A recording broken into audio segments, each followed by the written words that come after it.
Miyamoto-san, you have the Nintendo 3DS system. Yes, here it is. This is it. Nintendo 3DS. It's finally finished.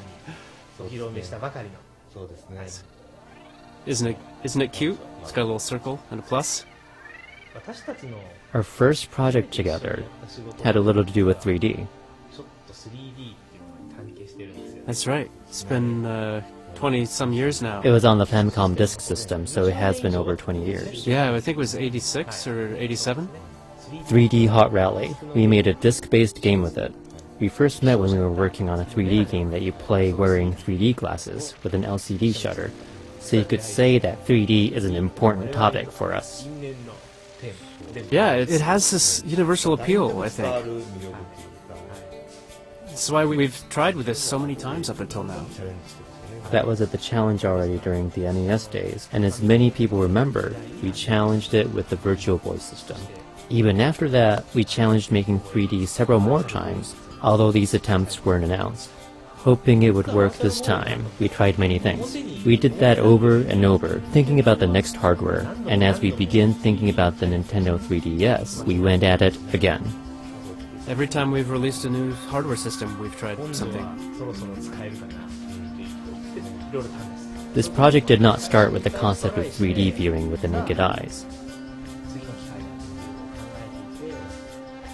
Discussing what kind of hardware we should launch after Nintendo DS, and what kind of hardware can do more than what Nintendo DS has been able to achieve, was the actual starting point.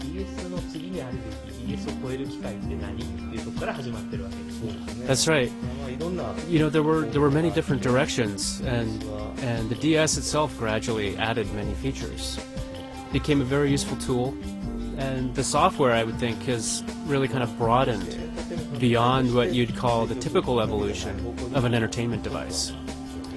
But as an entertainment company, creating appealing entertainment, we're always looking at what the point or hook of the entertainment is. And with our long history of experimenting with 3D, we've always proceeded with doubts. You know, will people buy it?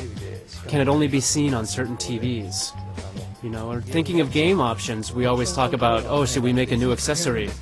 But, you know, if you don't include the accessory from the outset, you know, then only a small section of consumers will actually buy it.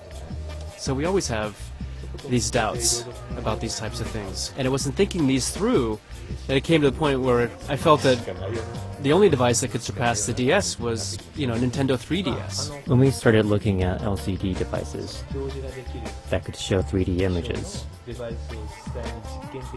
and we actually experimented with them, the overall impression by each one of us appeared to be, this looks better than I thought. Yeah, everybody says that it was better than they expected. It was kind of similar when we made the Game Boy Advance originally. Everyone was very surprised when they saw Yoshi appear on the GBA screen. You know, and when Mario appeared for the first time on the 3DS screen, it was the same type of feeling, the same type of surprise. This has a lot to do with the fact that the hardware manufacturer's technology is advanced. Miyamoto-san, with this Nintendo 3DS, do you have any ideas as to what can be done with it, in terms of things you think will be fun to do in 3D, but weren't possible until now, without revealing too much? I can't tell you any secrets, but something that's really easy to understand is that once the Mario games went into 3D, they became much more difficult. You can't tell what's near or what's far. You can't tell the distance. So when a platform stretches out from across a gap, you can't tell what part of the cliff it's gonna hit at, whether it's gonna be above you or below you. Most people can grasp the distance jumping sideways, but it's completely different when you're jumping towards the back side of the screen. Yeah, it's really hard to tell height differences. So actually one of the most difficult things to do in a Mario game is just jump on top of a tree stump. And it's even harder to hit a floating question mark block. It's in midair. You know, but in 3D, you're able to hit these question mark blocks very easily. You can jump right on top of the blocks very clearly. You know, that's the clear characteristic of 3D graphics. One other thing is, since you're able to tell what's near and far, the sense of realism increases drastically when you're playing a shooting game like Star Fox. you know, or a game where you're kind of hiding behind something, you know, or when you fire and you can see the bullet flying to hidden object. Having made pilot wings in the past, I see your point. The difficulty level of flying through rings has been made drastically affected. Oh, that's right. It's so much easier to fly through the rings now. Because you can't grasp the range of depth, people think 3D display is just about visual impact, but aspects like these make me realize that there really is a lot more to it. The 3D depth slider, which controls the 3D volume, wasn't this created by your strong request? Yeah, it was. One of our engineers, he always recommends or proposes things that are very close to my viewpoints. He was the one that said we should do 3D. But thinking about it, everyone sees 3D images differently. We have our own kind of the personal way we see things. Our eyes are different from one another. Even when we're seeing the same thing, some people would like it, while others may say it causes strain. Among all this, I think it's ideal for everyone to be able to instinctively adjust the system, the settings themselves. With computers, you would have to open the menu and select from different options. Like having to choose between options Yeah, 1, like 2, or 3. 3. But I feel that it needed to be more intuitive and kind of direct. Like being able to just, you know, change an audio volume. I wanted to make it almost like a toy. So I asked them to please make it an analog slider. You said it had to be analog.